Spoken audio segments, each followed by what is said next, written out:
పేరు జాకీర్, కేసీఆర్ సేవాదళం ఖమ్మం నగర అధ్యక్షుడిని. పువ్వాడ అజయ్ కుమార్ గారి ఆదేశాల మేరకు ఇక్కడ వరంగల్, నల్గొండ, ఉమ్మడి ఖమ్మం జిల్లాల పట్టభద్రుల ఎన్నికలకై మన రాకేష్ రెడ్డి గారికి ఖమ్మం నగరంలో ఉన్న యువతి యువకులు కానీ మేధావులు కానీ ఓటు వేయడానికి సిద్ధంగా ఉన్నారు. ఇక్కడ ఖమ్మం నగరంలో భారీ ఓటింగ్ జరుగుతుంది. మెజార్టీ దిశగా ఏనుగుల రాకేష్ రెడ్డి గారు దూసుకుపోతున్నారు. ఖచ్చితంగా ఏనుగుల రాకేష్ రెడ్డి గారి విజయం ఎవరు ఆపలేరు.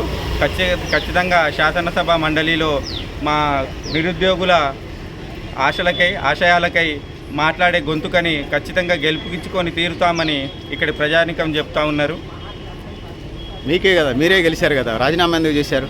పల్లా రాజేశ్వరరెడ్డి మీ అభ్యర్థిని 6 ఏళ్ళు ఉండమని గెలిపించారు. రాజీనామా చేశారు. పల్లా రాజేశ్వరరెడ్డి గారికి మా కేసీఆర్ గారు ఎంతో మంచి మనసుతోటి అక్కడ జనగామ అసెంబ్లీ ఎన్నికల్లో సీట్ ఇచ్చి అక్కడ ప్రోత్సహించడం జరిగింది. అక్కడ అందుకోసం ప్రజాధనం ఇన్ని 100 కోట్లు మళ్ళీ వృధా చేస్తుందా టీఆర్ఎస్ పార్టీ? మళ్ళీ ఎన్నికలు, ఈ ఉప ఎన్నికలు జరుగుతున్నాయంటే 100 కోట్లు వృధా కదా ప్రజాధనం. అలా కాదండి.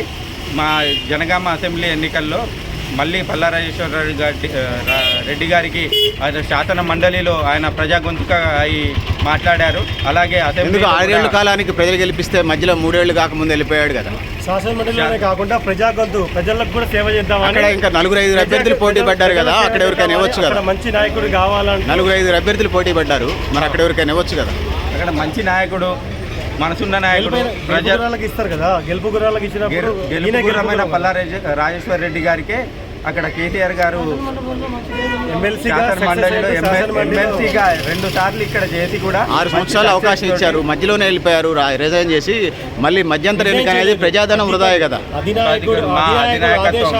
ఆదేశానుసారం నిలబడ్డారు.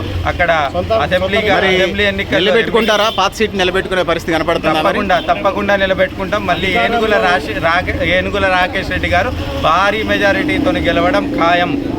అధికారంలో ఉన్న మల్లన్న గారు. మీ పేరు చెప్పండి. షేక్ షరీఫ్, టౌన్ సెక్రటరీని, మైనార్టీ సెక్రటరీని. అధికారంలో ఉన్నప్పుడు అధికారాన్ని ప్రశ్నించలేడనే మల్లన్న గారికి వేయకుండా ఏనుగుల రాకేష్ రెడ్డి గారికి వేస్తున్నారు.